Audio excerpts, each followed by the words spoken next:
Merci beaucoup pour la question que vous me posez, qui est vraiment très pertinente, surtout pour cette période préélectorale ou période de la pré-campagne. Les messages que je peux lancer à la jeunesse okatangaise, à la jeunesse congolaise en général, c'est celle de ne plus se laisser acheter. Cela veut dire quoi? Il y a de ces gens-là que nous avons eu à servir, nous jeunes dans le temps, lorsqu'ils venaient vers nous demander de pouvoir les soutenir pour qu'ils puissent passer aujourd'hui, devenir députés, devenir, je ne sais pas moi, sénateurs, ainsi de suite. Nous l'avions fait.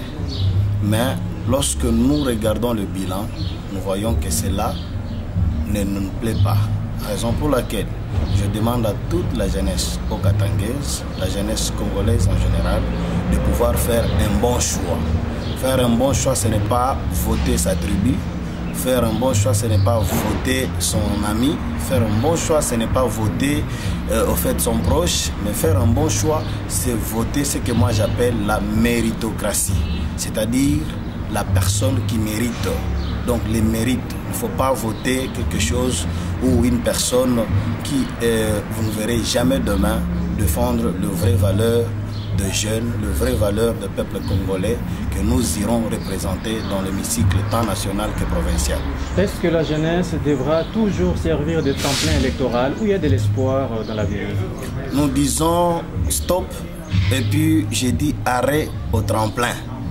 Si la jeunesse était ou faisait le tremplin de certains politiciens d'antan, nous disons cette histoire est déjà périmée. Cette fois-ci, nous allons voter utile, c'est-à-dire nous allons nous prendre en charge. Nous allons faire en sorte que le slogan qu'on dit toujours, que la jeunesse c'est l'espoir de demain, puisse être effectivement mise en action. C'est-à-dire quoi? Que les jeunes votent utile pour le devenir de notre pays. Si nous votons très mal et nous nous laissons faire tremplin à cause de polo, à cause, je ne sais pas moi, de 5 000 francs, nous allons le regretter nous-mêmes demain. Il est bon temps de faire un bon choix pour l'alternance politique, pour l'alternance administrative et pour l'alternance dans tous les secteurs politico-administratifs. Quel message de paix Maître Emmanuel lance en direction des jeunes? Le seul message de paix que je peux lancer en direction des jeunes, c'est celui de fair play. Il est vrai que vous pouvez avoir un candidat que vous avez tant aimé, voir passer. S'il ne passe pas, cela n'est pas un problème pour vous.